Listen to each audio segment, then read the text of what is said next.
Assalamualaikum.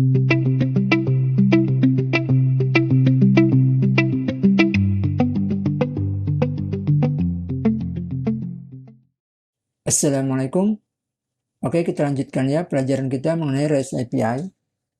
Di video ini kita akan belajar membuat endpoint kita menjadi beberapa versi. Versi 1 dan versi 2. Nah, kenapa endpoint kita ada perbedaan versi? Maksudnya link ya. Jadi kayak gini ya. Ini API, jadi nanti ada versi 1 kayak gini. Ada nanti versi 2 seperti ini ya. Nah, itu disebabkan, jadi misalnya gini ya, kita punya data seperti ini. Oke, endpoint ya, yang sudah kita buat. Lalu endpoint ini sudah digunakan pada front end aplikasi mobile. Oke, sudah berjalan. Nah, satu waktu ada case atau isu di mana kita harus ini ya, merubah data endpoint kita. Jadi seperti ini ya. Coba show user 1 send. Oke, nah kayak gini. Jadi misal data yang kita terima tuh ini kan, sudah fix nih, di aplikasi yang sudah berjalan. Oke, nah kemudian karena ada update, jadi kita mesti tambahkan beberapa data lagi, semisal data relation, oke, atau data, mungkin data poin, nilainya ya. Jadi ada beberapa data di sini. Nah yang ini jika kita rubah, nah maka endpointnya tetap sama, tapi data ini kita rubah, kemungkinan di aplikasi mobile yang sedang berjalan itu bisa error. Oke. Nah, jadi caranya gimana? Jadi caranya ya data yang berubah, yang mengalami perubahan, yang sudah kita update ya datanya di sini. Nah, kita rubah endpointnya menjadi versi 2. Kayak gitu ya. Jadi bisa dikatakan bahwa yang ini, katakanlah endpoint ini semua digunakan untuk yang versi 1, aplikasi yang sudah berjalan tahap 1. Nanti ketika kita ada update, data yang dihasilkan dari endpoint tertentu mesti kita rubah. Nah, itu kita bisa gunakan versi 2. Oke, bisa dipahami ya? Nah, jadi caranya di level 11, kita bisa lihat ya, kita bisa ke app.php sini. Nah, jika kita lihat di sini, PHP artisan root list, kita lihat semua aja ya. Oke, di sini ada API user kan, ini. Jadi /API user. Nah, jika kita buat seperti ini, API prefix. Nah, kita buat misalnya API versi 1. Kayak gini. Nah, maka yang sekarang itu nanti akan jadi versi 1. Oke, kita coba. Ini root case dulu ya. Nah, lalu kita cek lagi. Kita bisa lihat. Nah, API punya kita, endpointnya sudah di sini.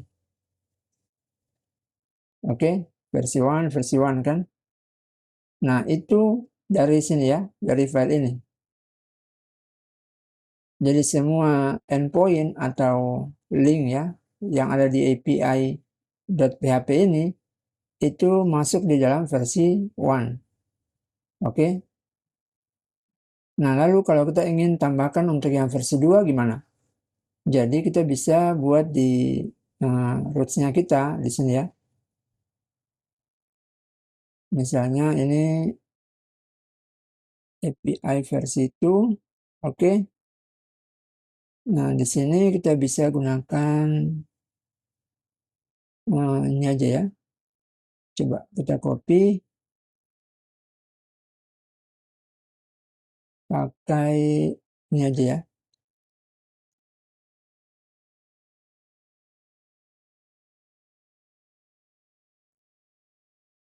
Oke, seperti ini.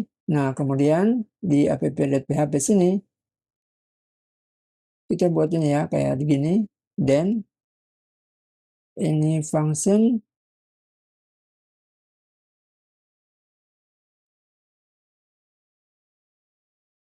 Nah, kita buat root.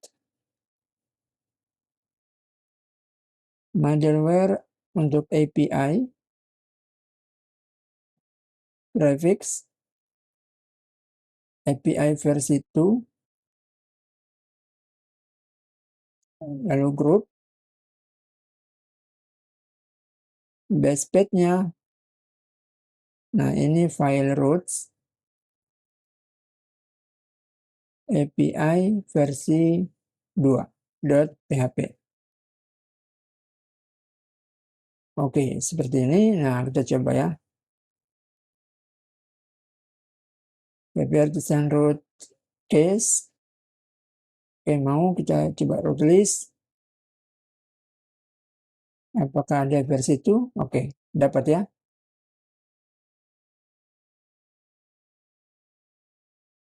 Nah, jadi seperti itu. Di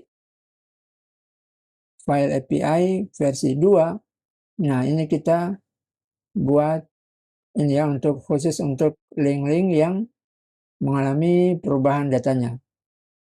Lalu nanti yang di controller, oke.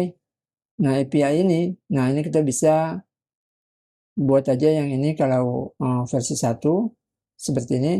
Nanti versi 2 misalnya kita buat di sini ya, versi 2. Oke, jadi semua file controller kalau mau dibuat versi 2-nya, nah kita bisa pasang di sini. Oke, jadi kalau kita coba ya. Nah, ini tokennya. Coba kita tes. Nah, ini show user ya. Coba get user login yang sedang login. Kita paste dulu ini ya. Oke, sudah sama. Nah, ini versi 1 berarti. Kita send. Oke, versi 1 nggak ada ya. Oh, sorry. Gini ya. Nah, ketemu. Lalu yang versi 2. Send. Oke.